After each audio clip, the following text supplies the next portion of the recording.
Catus Maximus here, this time with the GreenLee 735BB. This would be one of the more common 4-piece knockout punch set. What a knockout punch set is, and we can see this bulletin's from 1987, and this set could very well be quite a few decades old. I think they're just the same now.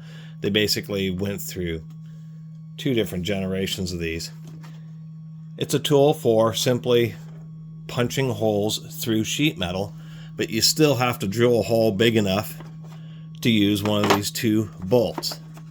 This funny thing on the end of the bolt is actually a ball thrust bearing to make it easier to turn it. And so how these work is simply you have a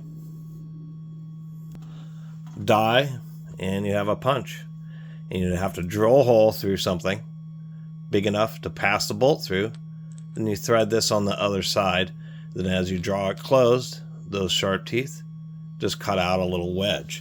So once again, you'd have to already have a hole, commonly used by electricians installing electrical boxes, installing industrial equipment, industrial control boxes, that type of stuff. Of course, it works with aluminum and brass and copper and non-ferrous metals, and even light gauge stainless steels.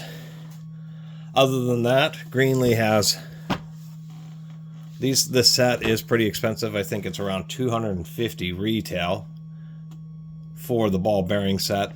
The most common size is being 1/2 inch. That's 1/2 inch diameter conduit is what the punch size is designed for. 3/4 inch, 1 inch, and 1 1/4 inch. A little while ago, I had talked about I have been piecing together these because they're very handy for making nice little circles. Much better than using hole saws or anything else when the cross section is thin. It's just so much easier to use. I'll demonstrate on this DVD. The GreenLees are just really nice. They're all the bolts that they use are even their own custom GreenLee bolts, which is something you don't see very often. Get that through here. Put on the die. And in this case, I have to kind of eyeball it because the hole is a lot bigger than the particular bolt that I'm using, but it's not big enough to use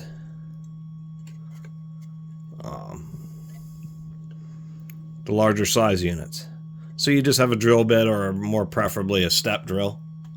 Here we are. And so this is the big deal about these for use for general projects. They make these in every size, like from I think 16th or 8th inch increments all the way up to massive ones like 5 inches. And so the 2 little teeth just kind of bite in and hold the nut as you thread it down, and you'll want to periodically oil the threads, and it just pulls it through.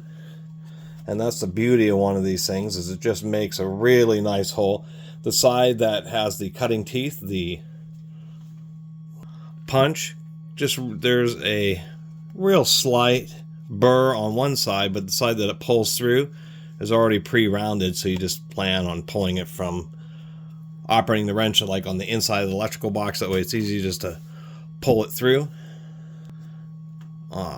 push your little conduit in and that type of thing. So that's the real handy nature of these, is just the fact that they make real nice holes, even though they're just a little bit inconvenient by the fact that you have to drill a hole first if there's not already one there big enough. And part of the cutting action of these punches is just the fact that they're progressive, and then they have this big curvature there, which actually kind of takes the little, essentially a washer that it makes. And in case people didn't know, it is true, DVDs and Blu-rays are actually 2 layers of plastic with the little reflective layer sandwiched in the middle, unlike CDs, which is on the top.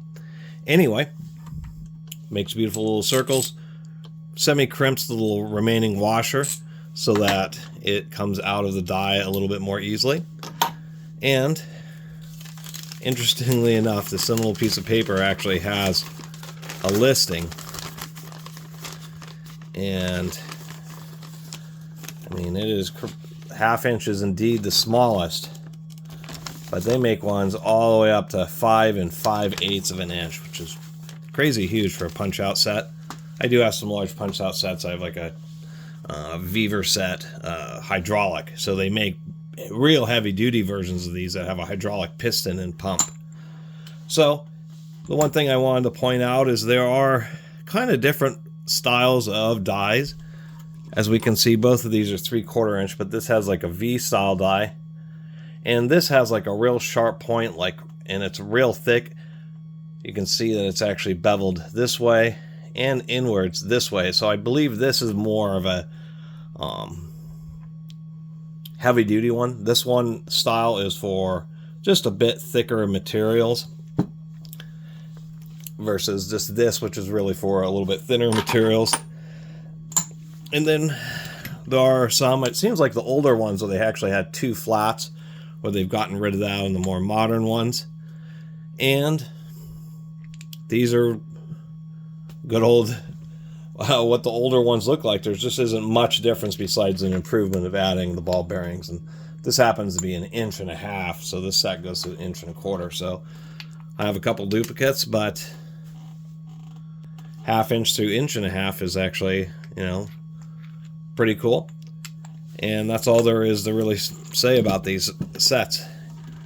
Is there something a lot of people would not use very often unless you, once again, are a professional electrician or making mini holes. But once you kind of have a set of these, and if you can find them for a great price like I did, I don't find much at estate sales, but this was a cool find. One of those kind of sales where everything was like crazy high retail prices, including many of the tools and stuff in the garage. Just, you know, just turn around and walk away, except for they didn't know what these were, or they just didn't look them up and thought they were worth 30 bucks, that's for sure.